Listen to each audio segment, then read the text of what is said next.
Alors si je parle ici, c'est pour vous faire une explication en profondeur du dessin animé d'horreur, Flip, afin que vous voyez l'étendue de toute la symbolique que j'ai voulu y mettre. Alors tout d'abord, le titre Flip a été pensé sous deux définitions. Alors dans un premier sens évident, lié à toute l'ambiance du dessin animé, sous le terme flipper, et puis dans un second sens, de façon plus masquée ou cachée, de flip arrière ou flip avant. Voilà, sens qui ne sera dévoilé qu'à la fin du dessin animé. D'ailleurs, on peut entendre le cri du personnage principal dès les premières secondes du dessin animé, que l'on pourrait interpréter comme un indice flagrant, qui laisserait à penser que tout provient de la télévision, mais qui est vite remis en question du fait que le titre Flip sort littéralement de la télévision durant quelques secondes, nous dévoilant durant un bref instant l'idée d'intérieur-extérieur et surtout l'idée du réel ou d'imaginaire dans lequel nous allons être transportés. Ensuite, l'arrivée de l'affiche dans les mains du personnage principal est vraiment le seul indice qui nous dévoilera la supercherie de ce que nous voyons, car elle disparaîtra discrètement alors que les événements se tendent autour du personnage.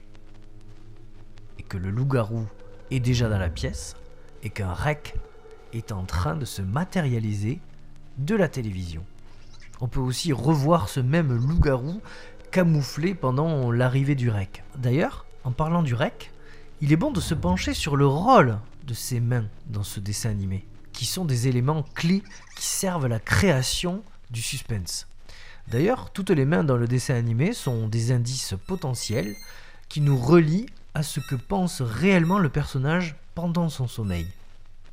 Les mains dans le dessin animé sont en réalité les mains du personnage, et d'ailleurs, tout dans le dessin animé est en réalité le personnage.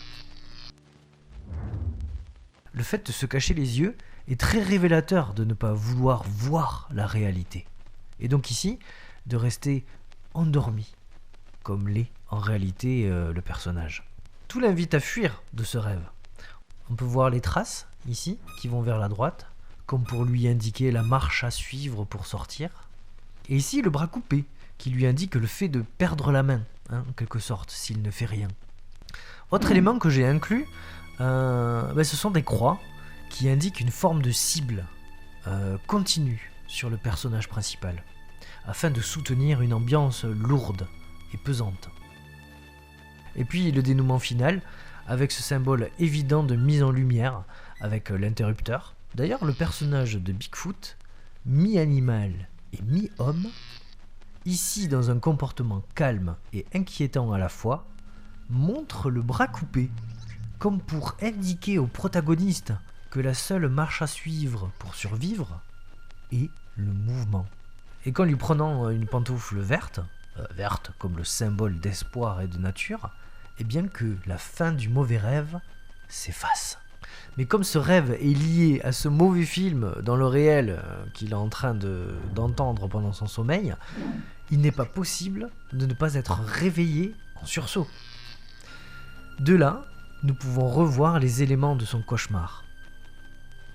Ombre dans le dos, de droite à gauche, sa main gauche qui tient la télécommande, symbole de contrôle d'avant-arrière et qui est aussi un symbole fort du contrôle de soi, son bras qui va prendre sa pantoufle et cette main qui vient l'arrêter pour l'emmener.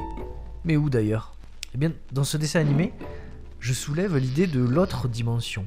Nous pouvons d'ailleurs voir le loup-garou qui revient à la fin du générique et qui se téléporte dans la télévision.